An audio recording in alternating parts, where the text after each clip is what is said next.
Hi everyone, my name is Alyssa Trotter, and today I'm going to be talking about corruption in Pakistan and the role that it plays in the business and politics there. Corruption is defined as any behavior that is dishonest or illegal. It involves powerful people, and it usually includes bribery or something involving unlawful means. Taking a deeper look at corruption, there are many different types of corruption. Many of these are seen in Pakistani culture. Fraud is the deception with the intent of financial or personal gain that is usually unlawful or unfair. Bribery, the offering or giving of a gift or a bribe in exchange for something otherwise not offered. Nepotism and cronyism kind of go together. It's giving favor to family members and friends, giving them positions of authority in politics and business, not because of what they've done, but because of who they are, disregards their qualifications. And the misappropriation of funds is the intentional, illegal use of another's funds for personal, unauthorized purposes. Today, a terrifying level of incompetence pervades the entire sphere of governance in Pakistan. Because of bribery, jobbery, and nepotism, the lower ranks of our civil bureaucracy are filled with incompetent and undereducated people. Now, this is Bilal Hussein who said this, one man, but it is true that when a country is corrupt, when there's bribery, jobbery, nepotism, it makes it so that the government is filled with incompetent people who are not ready to run a country. As of 2010, Pakistan was ranked one of the most corrupt countries in the world.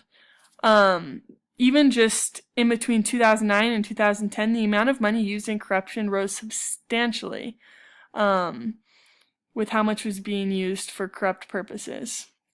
A Pakistani poll was taken. They asked Pakistani citizens where they had seen corruption in the country. 69% experienced corruption in the court system. 24% had to pay bribes to get their children to attend school. 42% were given health care after paying a bribe to the hospital staff. 31% have paid bribes to the police, and 99%, almost everybody, had to pay bribes in order to have their taxes lowered. There have been efforts to eradicate corruption. There is a constitution in Pakistan that we have learned about that makes it illegal to offer, accept, or pay any bribes, and that people will be held accountable because it is illegal. But the problem is a lot deeper than that. There's a lack of integrity in the country and a lack of accountability. Corruption has been in Pakistan since the partition. And because it is a weak and a corrupt government, it's unable to regulate businesses, the economy, the police. There's a constant change in who holds power, and it makes it difficult to keep track of who exactly is corrupt. Benazir Bhutto and Asif Zardari were married. They were the leaders of Pakistan. And among many problems, Benazir Bhutto married him, and a lot of people question if that was so that he could gain more power. It was found that they had wasted millions of dollars. They were spending money far beyond their means and the means of the country. And they were leaders of a poor country that didn't have proper shelter, no drinking water. There was a lack of hospitals and schools.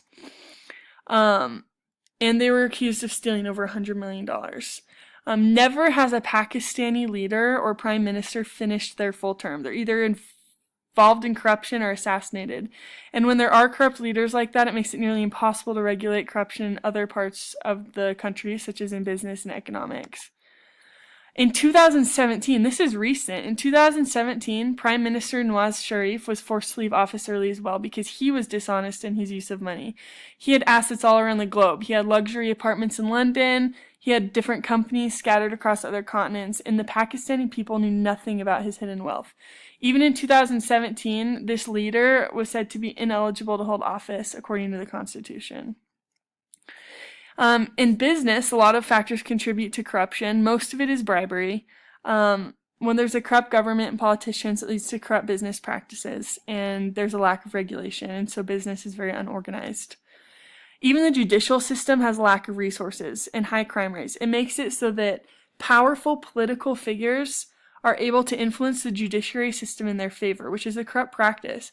And due to the overwhelming amount of trials, a lot of them are rushed through, and it causes problems for business because people that are corrupt are not being charged as being corrupt.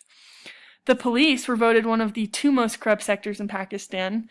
They're unable to protect the people from crime, and they're unable to help companies stop being corrupt.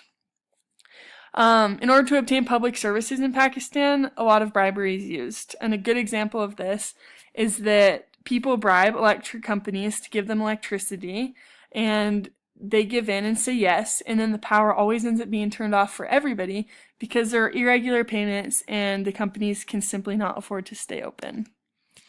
All of these together show that Pakistan has trouble getting rid of corruption, but recently they have been doing a lot better. They have a long road ahead of them. There continues to be lack of regulation, and leaders continue to promise improvement. However, little right now is being done to show any large-scale changes. So I hope that this is able to teach you a little more about the corruption that exists in Pakistan. Thank you all so much for listening.